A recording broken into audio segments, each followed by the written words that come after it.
pour 8 minutes.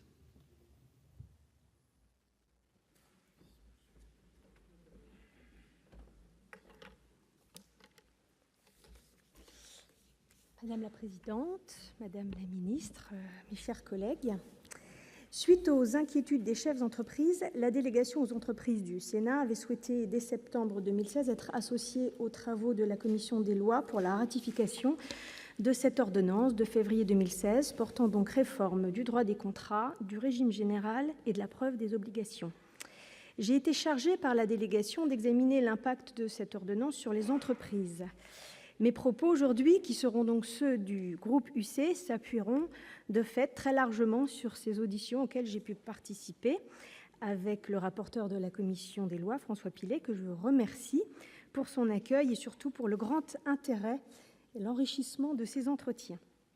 Quelques points de contexte à rappeler qui ont déjà été évoqués. Tout d'abord, mais sur lesquels je pense qu'il faut insister, tout d'abord le fait que cette réforme était largement attendue par l'ensemble des acteurs du droit, mais aussi du monde économique. Dès 2006, la Chambre de commerce et d'industrie de Paris souhaitait cette modernisation, je cite, « à l'heure où le droit constitue non seulement un outil de régulation des échanges, mais aussi un facteur de compétitivité économique ». En 2008, elle déclarait à nouveau « l'enjeu de la modernisation du droit des contrats ne se situe pas seulement sur le plan strictement juridique, mais s'appréhende également en termes de compétitivité de notre système juridique et d'attractivité de notre territoire ». L'impact et les retombées attendues de cette réforme sont donc loin d'être négligeables. Et le rapport accompagnant l'ordonnance souligne fortement cette notion d'efficacité économique du droit. Deuxième point à souligner, qui a déjà été évoqué, c'est la marge effectivement limitée des pouvoirs du législateur pour modifier une ordonnance qui est de fait déjà entrée en vigueur. L'exercice n'était donc pas simple pour notre rapporteur, puisqu'il s'agissait d'éviter une nouvelle source d'insécurité juridique, un troisième droit transitoire, tant redouté par les entreprises qui ne cessent de réclamer aujourd'hui une plus grande stabilité du droit.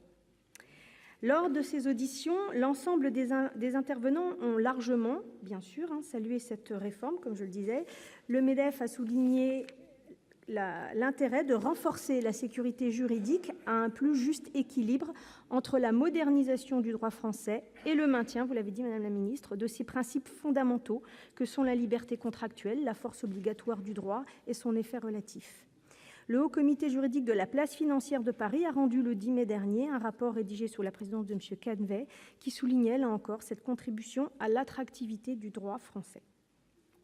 Les auditions ont toutefois montré que cette ordonnance était entachée d'un certain nombre d'imperfections, incontestables et manifestes, que notre rapporteur a mis en évidence et dont la plupart, lors de nos entretiens, étaient reconnues, et notamment par la chancellerie. Le groupe UC partage les propositions d'interprétation des dispositions du Code civil issues de l'ordonnance, tout comme les amendements qui ont donc été adoptés en commission. Ces propositions permettront véritablement de clarifier le sens de la loi. Paradoxalement, aux commentaires parfois entendus qui craignent un pouvoir exorbitant d'interprétation du juge, j'ai été frappée par l'appel incessant des universitaires, mais également des magistrats, de préciser, à l'occasion de nos débats, ces dispositions parfois floues, ces notions, afin d'éclairer leurs interprétations et d'éviter d'éventuels préjudices aux entreprises. L'approche retenue par notre collègue clarifie donc cette articulation entre droit commun et droit spécial, notamment en matière de clauses abusives. Ainsi, l'article 1171 du Code civil ne doit pas, selon nous, s'appliquer dans les champs déjà couverts par des articles du Code du commerce ou du Code de la consommation. Elle précise les modalités d'application de la loi dans le temps, notamment dans les contrats renouvelés et les contrats prorogés. L'amendement modifiant l'article 9 complète cette précision en affirmant l'impératif de survie de la loi ancienne pour les contrats conclus antérieurement à l'entrée en vigueur de la présente ordonnance. L'article 1195 du Code civil est également amendé en privant le juge de son nouveau pouvoir de révision du contrat. La commission des lois met ainsi fin à une incertitude préjudiciable tant à la vie des entreprises qu'au droit français, puisqu'il risquait d'être écarté en raison de l'aléa économique que cette disposition portait en elle. Ainsi, les parties pourront toujours demander d'un commun accord au juge d'adapter le contrat. À défaut d'accord, ce dernier pourra y mettre fin.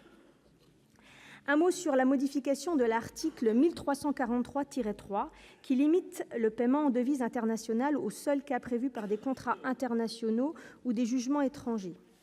La modification opérée par nos collègues de la commission des lois répond aux interrogations des acteurs économiques.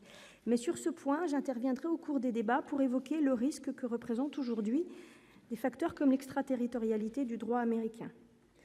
Vous le comprenez, mes chers collègues, l'objectif de sécurité juridique pour nos entreprises a nécessité de trouver un subtil équilibre entre stabilité d'un texte déjà en vigueur et nécessaire clarification attendue par les professionnels du droit. Le texte de la commission des lois, à partir des travaux de notre collègue, permet de réaliser cette synthèse, dans sa sagesse.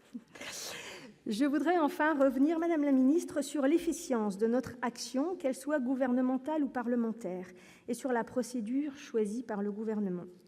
Il n'est, comme l'ont dit un certain nombre de mes collègues, pas acceptable que le Parlement soit ainsi saisi d'un projet de loi de rectification 1 an après l'entrée en vigueur de l'ordonnance. Et on le voit bien aujourd'hui, ceci dans l'intérêt des entreprises et des acteurs du droit. Ce débat aurait dû se tenir en amont, avant son entrée en vigueur. Nous comptons donc sur votre gouvernement, Madame la Ministre, pour impulser à l'avenir une stratégie plus constructive et respectueuse des missions confiées à chacun par les Français. Contourner le Parlement, on le voit dans ce cas précis, c'est créer une situation d'insécurité, donc de fragilité juridique. Dans sa sagesse, je le disais, le Sénat fait aujourd'hui une proposition de loi de rectification qui va dans le sens à la fois des intérêts des entreprises et du droit français. Mais nous espérons que cette méthode de passage en force ne se renouvellera pas et que nous pourrons, notamment à l'avenir sur le dossier du régime de la responsabilité contractuelle, engager ensemble un travail législatif sérieux et partagé en amont. Le groupe UC demeure attentif aux réalités et aux besoins des acteurs économiques de notre pays, et notamment aux petites et moyennes entreprises, vous l'avez dit, Madame la Ministre, les moins adaptées face aux bouleversements juridiques occasionnés par cette réforme du droit des contrats. Il sera vigilant au retour terrain, aux effets collatéraux, voire aux bugs législatifs que cette réforme pourrait révéler dans les prochains mois. Et il suivra, je l'ai dit, notamment les effets internationaux au regard des objectifs affichés d'attractivité et de compétitivité du droit français, mais aussi de perméabilité face à ce phénomène que j'ai cité d'extraterritorialité du droit américain. Je vous remercie. Merci, chers collègues. La parole maintenant est à Monsieur Jacques Bigot pour le groupe socialiste.